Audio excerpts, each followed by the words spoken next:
আসসালামু আলাইকুম ওয়া রাহমাতুল্লাহি তাআলা বারাকাতুহু।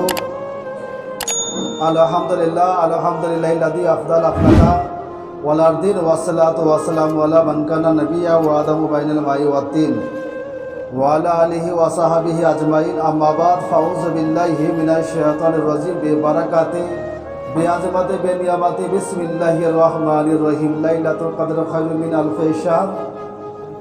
আমানতু বিল্লাহ, সাদাকাল্লাহুল আযীম ওয়া সাদাকা রাসূলুহুন নবিয়্যুল আমিনুল মাতিনুল মুবিনুল মুইজুল কারীম ওয়া নাহনু আলা যালিকা লা মিনাশ শাহিদিন শাকিরিন ওয়া আলহামদুলিল্লাহি রাব্বিল আলামিন। যাবতীয় প্রশংসা সেই করুণাময় আল্লাহ পাক রব্বুল আলামিন, যিনি অক্ষয় অব্যয় অনন্ত অসীম ওয়াহদাহু লা শারীকা লাহু। যে আল্লাহ পাক রব্বুল আলামিন অনন্ত অসীম ওয়াহদাহু লা শারীকা লাহু, যে আল্লাহ পাক রব্বুল আলামিন সমস্ত সৃষ্টিকুলের প্রতি উপস্থিত বিরাজমান। যে আল্লাহ পাক রব্বুল আলামিন 18,000 মাখলুকাতের মধ্যে সর্বশ্রেষ্ঠ করে উম্মতে মুহাম্মদী করে প্রেরণ করেছেন এবং আমাদেরকে এই পবিত্র জুম্মার মসজিদে নামাজ পড়তে আসার সৌভাগ্য অর্জন করেছেন। তো সেই আল্লাহ পাক রব্বুল আলামিনের জন্য শুকরিয়া আদায় করি, সকলে মিলে বলি আলহামদুলিল্লাহ। তার উপরে যিনি বিশ্ব নবী মুস্তাফা কালিকামলিওয়ালা মোহাম্মদ রসুল্লাহ, যে নবী মুস্তাফা মক্কার প্রাণ মদিনার জান, আর যে নবীর উপরে আমাদের সকলের ঈমান, আর যে নবী মুস্তাফা যিনি হলেন রোজ হাসরের গোলাপের ফুল, নূরের পুতুল, বিশ্ব রসুল সর্বপ্রথম দয়ামুর সাফাতের মূল, আর যে নবীর নাম মোহাম্মদ রসুল, যিনি মক্কার সর্দার, মদিনার তাজদার, দয়ার ভান্ডার, রহমতের ভান্ডার, সাফাতে কান্ডার, হাবিবে কিরদিগার, নয়বে পারবর্তীগার, শাহেনশাহ জিবাকার, আবদুল্লাহ রাজকুমার, উম্মদের নেতা, গাইবের সংবাদদাতা, উদার চেতা, আব্দুল মুতালিবের শ্রেষ্ঠ হোতা। যে নবী মুস্তাফা হাসিলে জান্নাত খুশিতে ভরে যায়, আর যে নবী মুস্তাফা কান্না করিলে জাহান্নাম ভরিতে ডরিয়া যায়। আর মদিনা হলো যে নবী দরবার, আর সেই নবীজি নিজের উম্মতকে পান করাবেন হাউজে কাউসার। আর যে নবীজি বদরের পানি আর হজরতে আলীকে করে দিলেন জ্ঞানী, আর যে নবী শামসুদ দুহা, বদরুদ্দোজা, সদর ওয়ারা, নুরুল হুদা, কাফর মারা, মিসবাহুল জাম, ওয়াসিয়াম, সাফিল ইমাম সাহেব, যত করা মালিক ও হাল্লি হারাম, আকি সরদার, মদিনা তাজদার, রহমত আলী আলমিন নবী মুস্তাফাকে আলিমে মায়াকুন ও মায়াকুনের খবরদাতা, জিন্দা নবী, হায়াত নবী মনে করে গুম্বাদে খাজানের প্রতি সকলে মিলে বলো আল্লাহুম্মা সাল্লি আলা। তো বিরাদার হাজরিন মজলিস, বাবাজি, রমাজান মাসের আলবিদা জুমা, আলবিদা অর্থাৎ বিদায় জুমা। সামনে বছর আল্লাহ পাক রব্বুল আলামিন যদি বাঁচিয়ে রাখে, তাহলে পরে এই জুমা আবার পাওয়া যাবে। কিন্তু এই বছরটা নেই আলবিদা জুমা, এই বছরটা নেই আলবিদা জুমা, শেষ জুমা, আখিরি জুমা। এদিকে জুমা, আবার এদিকে আসছে কি লাইলাতুল কদর। লাইলাতুল কদরের রাত্রি হলো যে শনিবারের দিন গিয়ে কালকে মানে দিন গিয়ে যে রাত্রি আসবে, দিবাগত রাত্রি, ও রাত্রি হবে সবে কদরের রাত্রি, অর্থাৎ লাইলাতুল কদরের রাত্রি। তো এই জন্য কোরআন বলছেন 30তম পারার মধ্যে 840 পৃষ্ঠাতে বলেছেন, সূরাতুল কদর আয়াত নম্বর 3 মধ্যে বলছেন, আর ডান দিকের সাইডে মধ্য সূরার মধ্যে বলেছেন লাইলাতুল কদর খায়রুম মিন আলফি শাহর, যে কদরের রাত্রি 1000 महीना के बराबर हो नहीं सकता। कदर रात्रि 1000 महीना से अफजल है। कदर रात्रि 1000 मासेर चाইতে অতি উত্তম। কেমন? 1000 বছরে মানে মাসের 1000 মাসের চাইতে অতি উত্তম হলো লাইলাতুল কদরের রাত্রি, যেটাকে বলা হয় বাংলা ভাষায় অনেকে বলেছি সাতাশে রাত্রি বা কদরের রাত্রি। 1000 মাসের চাইতে বেশি অতি উত্তম সেটা হলো কদরের রাত্রি। আর সেই কদরের রাত্রি কালকে দিন গিয়ে যে দিবাগত রাত্রি পড়বে, ওই রাত্রিটাই হবে সবে কদরের রাত্রি। বলো সুবহানাল্লাহ। এর জন্য কোরআন এর জন্য হাদিস বলছেন, হযরত আয়েশা সিদ্দিকা রাদিয়াল্লাহু তাআলা আনহা বলতে আছেন যে বিশ্ব নবী মুস্তাফা মানে ওনার ঈদে পাক জবানের মধ্যে শুনেছেন আর বলেছেন যে নবী মুস্তাফার মুখ থেকে জবান থেকে শুনতে পাওয়া গিয়েছে যে ওই রাত্রিতে, এবং কোরআনের মধ্যেও বলা হয়েছে যে লাইলাতুল কদরের রাত্রিতে ফারিস্তা কি হয়, জমিনের মধ্যে তারা ফারিস্তারা হাজির হয়ে যায় আর রুহু পর্যন্ত সে মানে দুনিয়ার মধ্যে সেগুলোকে আগমন করানো হয়। আর মানে হাদিস শরীফের মধ্যে 4টি রাত্রির কথা খুব অতি উত্তম বলা হয়েছে, বলুন সুবহানাল্লাহ। কেমন 4টি কথা? 4টি জিনিসটা হলো কি কি? 4টি হলো, এক হলো জুমার রাত্রি, আর জুমার রাত্রি এটা খুব গুরুত্বপূর্ণ। আর এবং ঈদ মানে ঈদের রাত্রি, এবং ঈদের রাত্রি মানে ঈদের ফিতর রাত্রি, আর ঈদের জোহর রাত্রি, আর শবে কদর রাত্রি, এই 4টি রাতের আল্লাহ পাক রব্বুল আলামিন গ্যারান্টি সহকারে দোয়া কবুল করে নেয়, বলুন সুবহানাল্লাহ। গ্যারান্টি সহকারে 100% গ্যারান্টি। এই 4টি রাতের দোয়া যে কোনো উদ্দেশ্য নিয়ে আমি দোয়া করব বাবজি, সেই দোয়া আল্লাহ পাক রব্বুল আলামিনের আরশে আজিমের আগের মধ্যে সেটাকে কি করবে? কবুল করে নেয়, যারা বলো সুবহানাল্লাহ।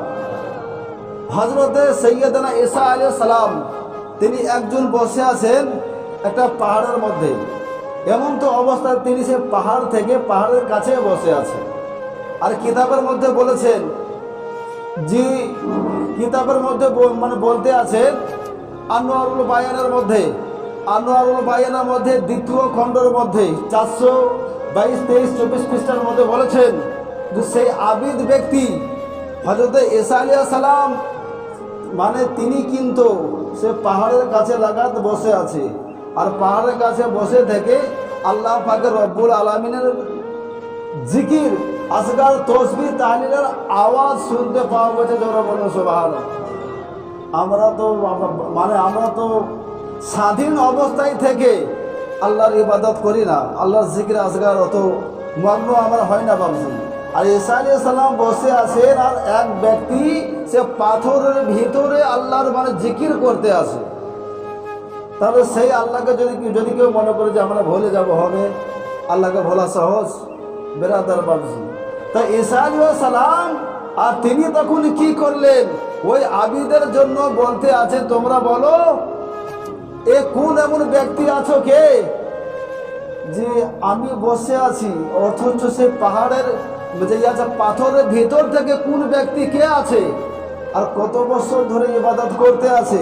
তখন সেই মানে পাথরের থেকে ব্যক্তি যে ভরা আছে সেই ব্যক্তি বলছে যে শোনো ঈসা আলাইহিস সালাম, আমি 1 বছর 2 বছর নয়, আমি সেই পাথরের ভিতরে 400 বছর ধরে ভরা আছে, বলো সুবহানাল্লাহ।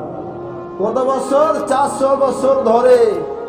আর তোমার কি ভোগ খিদা খাবার দাবার কোনো কিছুর প্রয়োজন হয় না? যারা আল্লাহর হয়ে যায় তাদের কোনো রকমের মধ্যে খিদাই প্রয়োজন হয় না, যারা বলো সুবহানাল্লাহ। আল্লাহ যখন আপনি ইবাদত করবেন, মসজিদে থাকবেন, আপনার সমস্ত রকমের দিকে আপনার মনে হবে না। যতক্ষণ আপনি মসজিদের মধ্যে আপনি থাকবেন, আপনার শান্তি বজায় থাকবে, মন সুন্দর থাকবে, অন্তর সুন্দর থাকবে।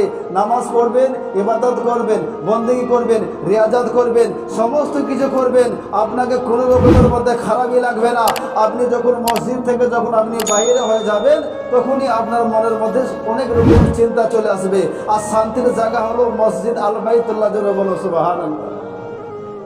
তো হযরত ঈসা আলাইহিস সালাম বলছে যে এই ব্যক্তি যদি সেই আর পাথরটা বলছে যে দুধের চাইতে সাদা, দুধের চাইতে পাথরটা সাদা, সেই পাথরের ভিতরে আল্লাহর জিকির করছে, সুবহানাল্লাহ বলছে।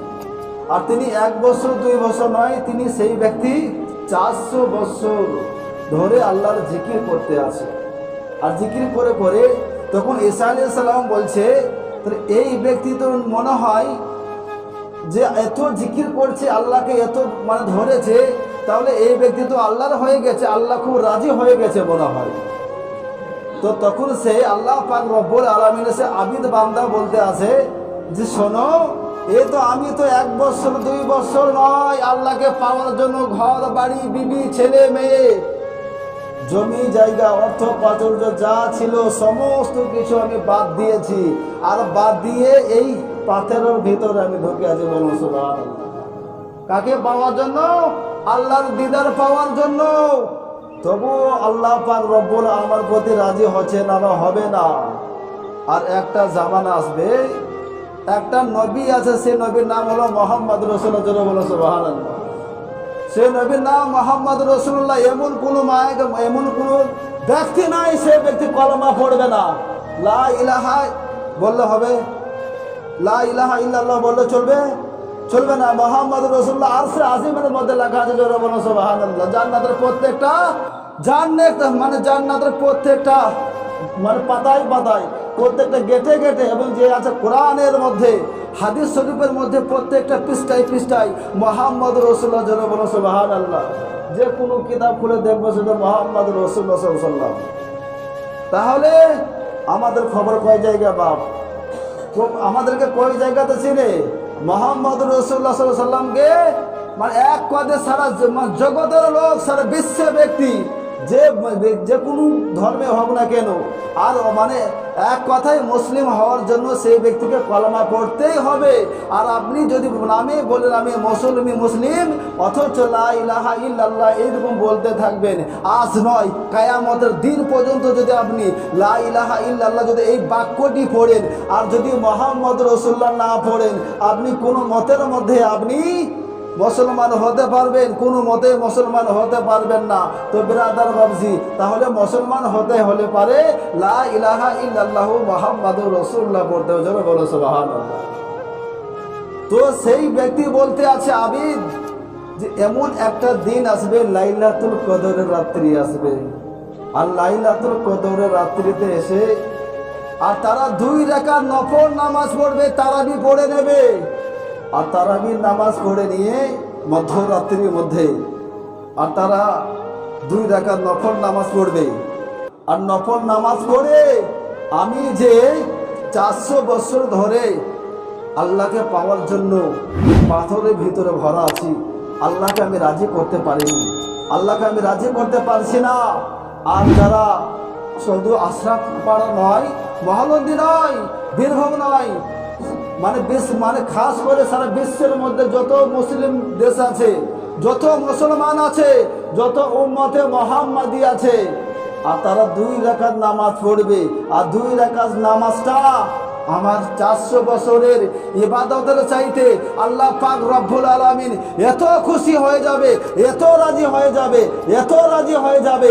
আর সেই ব্যক্তি আল্লাহ পাক রব্বুল আলামিন যদি সেই ব্যক্তিটা যদি নিজের সমস্ত গুনাহ খাতাগুলো যদি ক্ষমা চেয়ে নাই, আল্লাহ পাক রব্বুল আলামিন ওই ব্যক্তির গুনাহ খাতাগুলো ক্ষমা রসি করে দিবেন, আর ওই ব্যক্তিকে জান্নাতি করে দেবেন। যারা বলুন সুবহানাল্লাহ। সেই রাত্রি আসবে লাইলাতুল কদরের রাত্রি বাবজি। তো তাহলে সেই আবিদ ব্যক্তি, এখানের মধ্যে একটা বোঝা গেল যে আবিদ ব্যক্তি, সেই ব্যক্তি যদি পাথরের ভিতরে 400 বছর ইবাদত করে যদি আল্লাহকে যদি না পাওয়া যায়, আর আমাদের এত দয়াময় সুবহানাল্লাহ, আমাদেরকে এত করুণা করেছে আল্লাহ পাক রব্বুল আলামিন, এত ভরসা করে উম্মতে মুহাম্মাদি নবী মুস্তাফার আখিরি জামানার উম্মত করেছেন বেরাদার বাবজি। তাহলে এত ফ্যাসিলিটি, এত অফার কোনো জায়গার মধ্যে পাওয়া যাবে না, একটাই শুধু পাওয়া যাবে ইসলামের মধ্যে। জোরে বলো সুবহানাল্লাহ। তো সেই ইসলামের মধ্যে পাওয়া যাবে। আর ইসলামের মধ্যে আমাদের আল্লাহ পাক রব্বুল আলামিন পুরুষ মতের মধ্যে বিশ্ব নবী মুস্তাফা যিনি ছিলেন, বিশ্ব নবী মুস্তাফা, আর তিনি 63 বছর বয়সে একটা জীবনে মিথ্যা কথা বলেননি। আর যদি কোনো ব্যক্তি মিথ্যা কথা বলে, সেই ব্যক্তি নবী হবে না।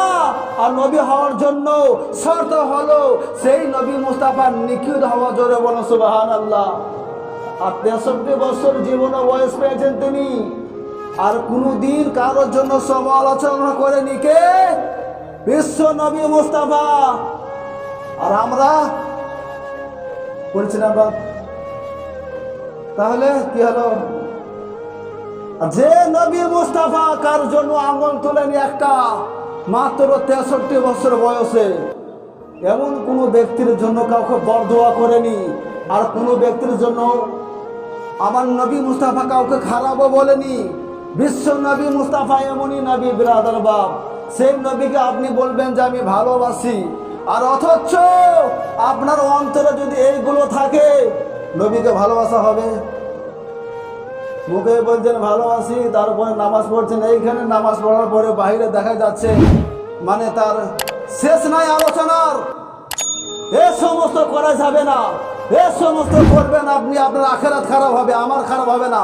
নামাজ পড়বেন আপনি, নামাজ পড়ার আগে এ সমস্ত নবীকে ফলো করতে হবে। নবী মুস্তাফা কি কোনোদিন এই সমস্ত কর্ম করেছে? কোনো কিতাবে লেখা আছে? কোনো কিতাবে প্রমাণ নাই যে নবী মুস্তাফা মোহাম্মদ রসুল সাল্লাল্লাহু আলাইহি সাল্লাম, আজকের জামানা নয়, অনেক বড় বড় বিজ্ঞানিক বৈজ্ঞানিক দার্শনিক ব্রাদার তারা কিন্তু নবী মুস্তাফার পায়ের কদমে এসে তারা কিন্তু কলমা পড়ে মুসলমান হয়ে গেছে। জোরে বলুন সুবহানাল্লাহ। আর মুখে বলি নবীজির উম্মত, নামাজ পড়ি, অথচ নিজের অন্তরে নিজের যেগুলো আছে চরিত্র, সেটা যদি না পাল্টাবেন ব্রাদার, কোনো দিনের মধ্যে যতই নামাজ পড়েন, যতই রোজা রাখেন, যতই আপনি ইবাদত করুন, যতই আপনি দান খয়রাত করুন না কেন, আপনার কোনো মতের মধ্যে এই নিজের মানে এক কথায় অন্তরের মধ্যে ময়লা রেখে বাপ ইবাদত হবে না। অন্তরের মধ্যে ময়লা রেখে, দিলের মধ্যে ময়লা রেখে কোনো মতের মধ্যে আল্লাহকে পাওয়া যাবে না। আল্লাহকে যদি মানে পেতে হয় আপনাকে, এ আমার কোনো কথা নেই ব্রাদার বাবজি, এ আমার কোনো বাপের কথা না।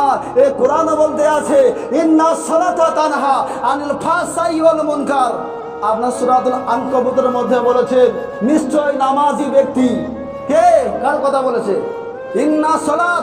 ইন্না সালাতা তানহা আনিল ফাহশাই ওয়াল মুনকার। নিশ্চয় নামাজি ব্যক্তি, যে ব্যক্তি নামাজি হবে, কার জন্য বলেছে? বলেছে যে ব্যক্তি লোকের গল্প করবে তার জন্য, বলো না তাও। কোরআন কি বলছে? ইন্না সালাত, ইন্না মানে নিশ্চয়, বেশাক, সালাত মানে নামাজ। আরে কোরআন কি বলছে আর তোমরা কি করছো? উল্টো করছো। আর কোরআনের কথা তো মানাই যায় না বা। তাহলে কোরআন বলতে আছে ইন্না সালাতা তানহা আনিল ফাহশাই ওয়াল মুনকার। নিশ্চয়ই নামাজি ব্যক্তিকে বে খারাপিতা, বে মন্দ মানে মন্দ খারাপ গোনা থেকে কি করবে? নামাজ বাঁচাবে। জোরে বলুন সুবহানাল্লাহ। আপনি নামাজ পড়বেন, আর নামাজ পড়ার আগে আপনার মানে ভেতরের মধ্যে, দিলের মধ্যে যেগুলো গান্ধা চিজ আছে, যে সমস্ত খারাপগুলো আছে, সেইগুলোই ছাড়ছেন না বা নামাজ পড়ছেন, নামাজ হবে? আমার কোনো কথা, এই কোরআন বলছে। কে বলছে? কোরআন। তাহলে আপনি কোরআন মানছেন, নামাজ পড়ছেন, নামাজ হবে? এ কোরআন বলছে নিশ্চয়ই নামাজ পড়ো, নামাজি ব্যক্তির জন্য খারাপ থাকবে না। নামাজ পড়ছেন, এই মানুষটাই এমুক, ওই ব্যক্তিটা তো এমুক, কি দরকার বলার? আল গিবাতু আসাদ্দু মিনাজ জিনা।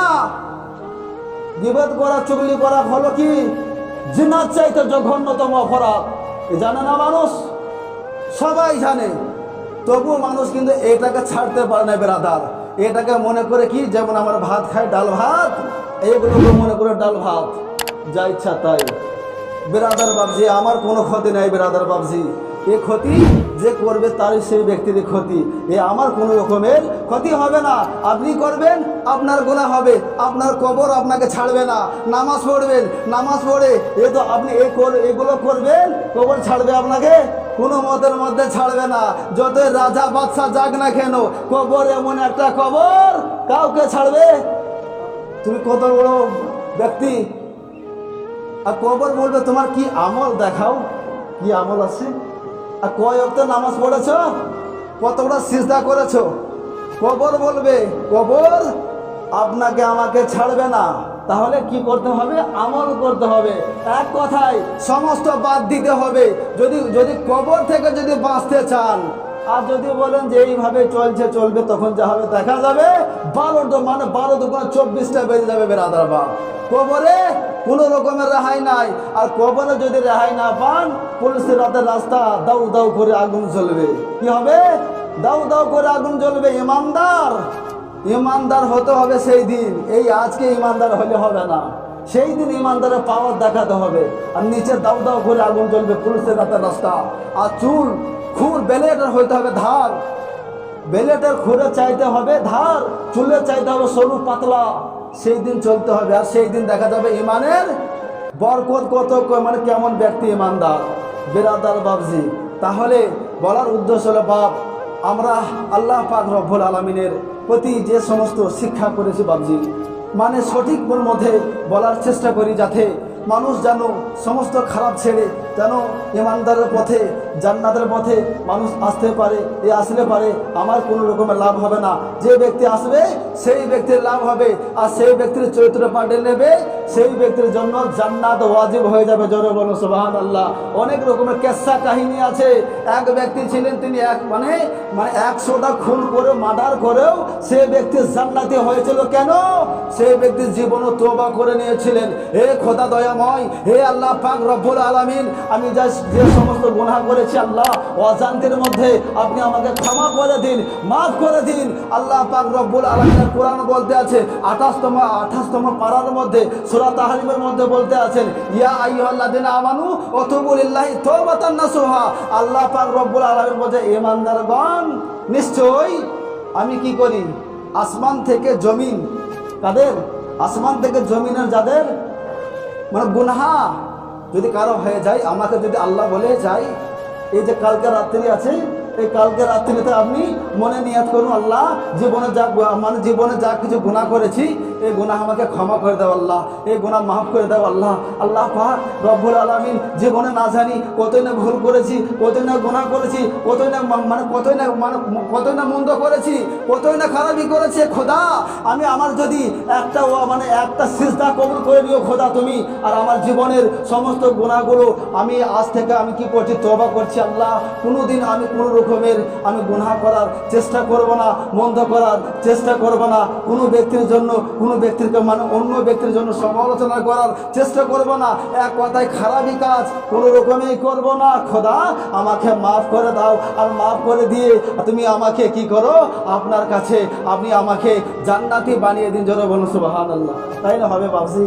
এ সমস্ত করবেন না বাপ, কিন্তু বড়ই কিন্তু পস্তাতে হবে, আর এমন পস্তাতে হবে। আর সেই দিন আমাদের আগে বাপ, আপনাদের আগে দেখা গেল অনেক ব্যক্তি চলে গেল বাবজি চোখের সামনে।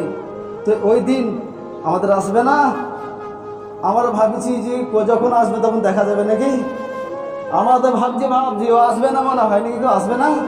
ওই দিন আমাদের চোখের সামনে কত ব্যক্তি চলে গেল, পাড়া প্রতিবেশী মানুষ বাপ, আমরা দেখিও তাদেরকে প্রতি একটুকু মনে যদি হুঁশ করি, আল্লাহ খোদা না খাস্তা কখন আল্লাহ পাক আমরা যখন ঘুমিয়ে যাব, যদি ঘুম যদি আমাদের না ভাঙে, তাহলে আমাদের কি হবে? ঘুম ভাঙলে সকাল, আর না ভাঙলে পরকাল। কিন্তু এমন কবর হবে, সেদিনের মধ্যে মাইকের মধ্যে নামটা অ্যানাউন্স করবে বেরাদার বাপ। কিন্তু অ্যানাউন্স করার আগে, মরার আগে নিজের জীবনে কিছু ইবাদত করতে হবে, কিছু নামাজ পড়তে হবে, ইবাদত করে আল্লাহকে রাজি করতে হবে, যাতে একটুকু যদি বিন্দু পরিমাণে যদি একটা সিজদা যদি করেন, ওই একটা সিজদা যদি আল্লাহ পাক রব্বুল আলামিনের দরবারে যদি কবুল হয়ে যায়, খোদা না খাস্তা আল্লাহ পাক রব্বুল আলামিন জান্নাতি বানিয়ে দেবে। জোরে বলুন সুবহানাল্লাহ।